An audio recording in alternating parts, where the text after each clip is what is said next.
নমস্কার বন্ধুরা, হাতে গোনা কয়েকটি উপকরণ দিয়ে আজ আমি আপনাদের ফেনি পিঠার রেসিপি শেয়ার করব। অসংখ্য লেয়ারযুক্ত এই রকম ফেনি পিঠে আপনারা কিন্তু বাড়িতে খুব সহজেই বানিয়ে নিতে পারবেন হাতে গোনা কয়েকটি উপকরণ দিয়ে। এর জন্য পুরো রেসিপি দেখতে থাকুন, আশা করি আপনাদের খুবই ভালো লাগবে এবং চ্যানেলে নতুন বন্ধু হয়ে থাকলে অবশ্যই চ্যানেলটিকে সাবস্ক্রাইব করে নেওয়ার অনুরোধ থাকলো।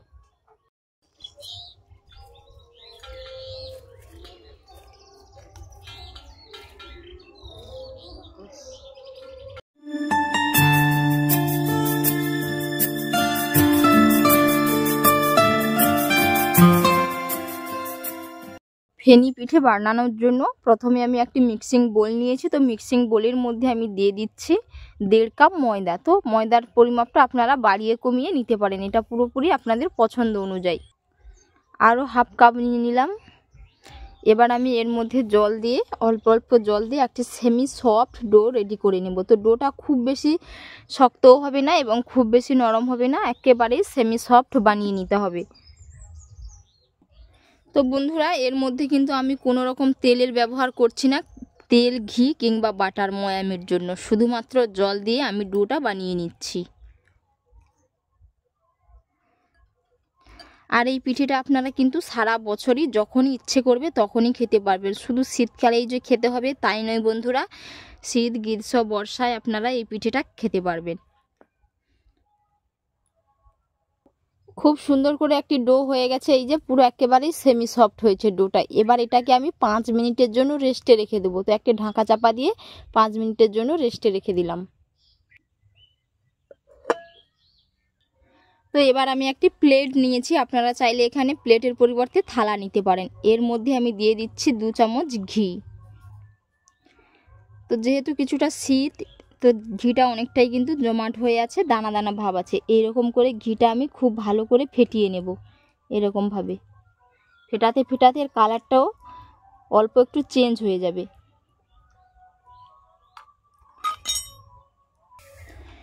খুব সুন্দর করে ঘিটা আমি কিন্তু এইরকম করে ফেটিয়ে নিয়েছি, আর কালারটাও অনেকটাই চেঞ্জ হয়ে গেছে, সাথে কোনো এর মধ্যে কোনো দানা দানা ভাব নেই। এই যে দেখে নিশ্চয়ই বুঝতে পেরেছেন কত সুন্দর হয়েছে। তো বন্ধুরা, এখানে আমি পিওর ঘি নিয়েছি, আপনারা চাইলে ডালটা ঘিটাও দিতে পারেন, ডালটা দিলেও খুবই ভালো হয়।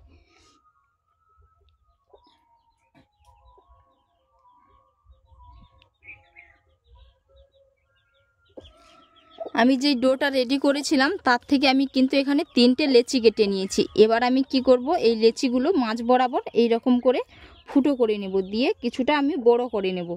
এরকমভাবে 2 হাতে টেনে টেনে কিছুটা বড় করে নেব, অল্প করে একটু ঘি লাগিয়ে নেব, এরভাবে একটু বড় করে নেব। এই যে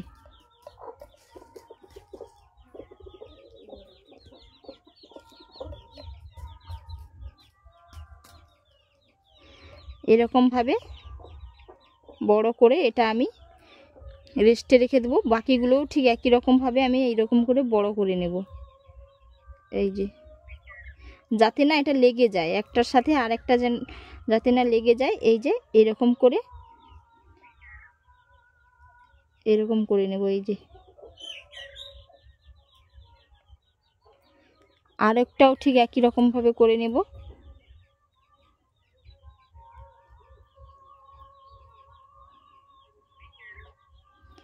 করে নিয়েছি। এবার আমি এগুলো 15 মিনিটের জন্য রেস্টে রেখে দেব। তো 15 মিনিট পরে ফিরে আসছি, কেমন হয়েছে দেখাবো। তো বন্ধুরা, এগুলো এতটাই বড় করতে হবে যাতে না এটা 15 মিনিট পরে এটার সাথে এটা লেগে যায়, এর কারণেই কিন্তু এটা একটু বড় করে নিতে হবে। এই যে দেখতেই পাচ্ছেন কেমনভাবে করেছি। দেখতে দেখতে 15 মিনিট হয়ে গেছে, আর বন্ধুরা দেখতেই পাচ্ছেন 15 মিনিট পরে এই যে খুব সুন্দর হয়ে কিন্তু গাগুলো ছেড়ে যাচ্ছে। তো এই রকমভাবে ছেড়ে যাবে গাগুলো। আর বন্ধুরা, এটা যাতে না কেটে যায় সেই দিকটা লক্ষ্য রাখতে হবে। এবার আমি এরকম করে টানতে থাকবো, এরকম করে 2 হাত দিয়ে টানতে থাকবো, দিয়ে বড় বড় করে নেব। এরকম করে টানতে থাকবো। এই যে যেখানে সরু, এই যে এইখানটায় খুবই সরু, তো এখানে আমি টানবো না, যে দিকটা মোটা ওই দিকেই টেনে নেব।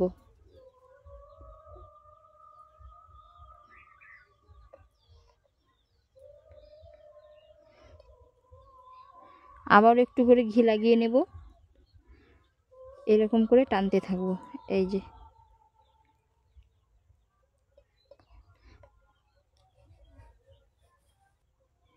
অনেকটাই বড় হয়ে গেছে। এবার এটাকে আমি এইরকম করে নেব, দিয়ে আবারও ঠিক একই রকমভাবে টানতে থাকবো।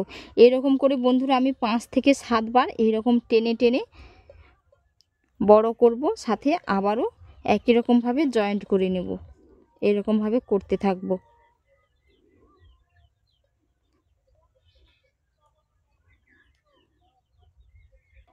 তো দেখতে দেখতে আমি 3টে কিন্তু বানিয়ে নিয়েছি। আর বন্ধুরা কত সুন্দর হয়ে লেয়ারগুলো খুলে গেছে, এই যে দেখে নিশ্চয়ই বুঝতে পেরেছেন। এবার আমি এগুলো ভেজে নেব। এবার আমি পিঠেগুলো ভেজে নেব। ভেজে নেওয়ার জন্য কড়াইয়ের মধ্যে আমি পর্যাপ্ত পরিমাণের সাদা তেল দিয়েছি। তেলটাও খুব ভালো করে গরম হয়ে গেছে। এবার আমি এর মধ্যে পিঠেগুলো দিয়ে দেব।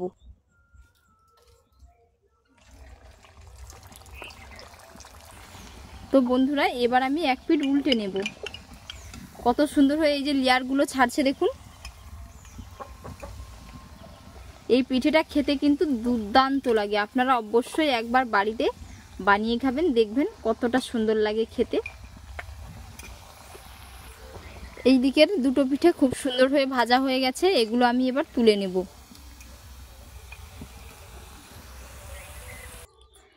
খুব সুন্দর করে কিন্তু আমি বন্ধুরা সবগুলো ভেজে নিয়েছি। আর এই যে কত সুন্দর হয়েছে দেখে নিশ্চয়ই বুঝতে পেরেছেন। এবার আমি এগুলো রান্না করে নেব। তো বন্ধুরা এখানেই কিন্তু শেষ নয়, এটা আরও রান্না করে খেতে হবে। তো রান্না করে নেব। আমি পিঠেটা রান্না করে নেব। রান্না করার জন্য কড়াইয়ের মধ্যে আমি কিছুটা দুধ দিয়ে দিচ্ছি। এবার আমি কাপের মাপ করে এখানে আমি হাফ কাপ মতো চিনি দিয়ে দিলাম। এটা পুরোপুরি অপশনাল, আপনারা আপনাদের পছন্দ অনুযায়ী নিতে পারেন। এবার আমি এর মধ্যে 2টো এলাচ ফেটিয়ে দিয়ে দিচ্ছি। তো চিনিটা মেল্ট হয়ে গেলেই আমি কিন্তু চুলার ফ্লেমটাকে বন্ধ করে দেব। দুধটা আগে থেকে জাল দিয়ে অনেকটাই ঘন করা আছে। এই যে দেখতেই পাচ্ছেন কতটা দুধটা ঘন দেখাচ্ছে।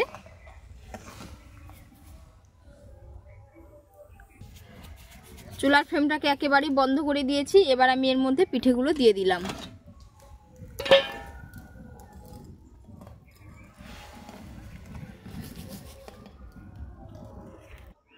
পিঠেটা রান্না হয়ে গেছে। আর কত সুন্দর হয়েছে বন্ধুরা দেখে নিশ্চয়ই বুঝতে পেরেছেন। এবার আপনারা এটা খেতে পারবেন, পুরো খেতে দারুণ লাগে। আর এতক্ষণ পুরো রেসিপি দেখার জন্য আপনাদের অসংখ্য অসংখ্য ধন্যবাদ থাকলো। আপনাদের সাথে নেক্সট অন্য একটি রেসিপিতে দেখা হচ্ছে। ভালো থাকবেন, সুস্থ থাকবেন, ধন্যবাদ।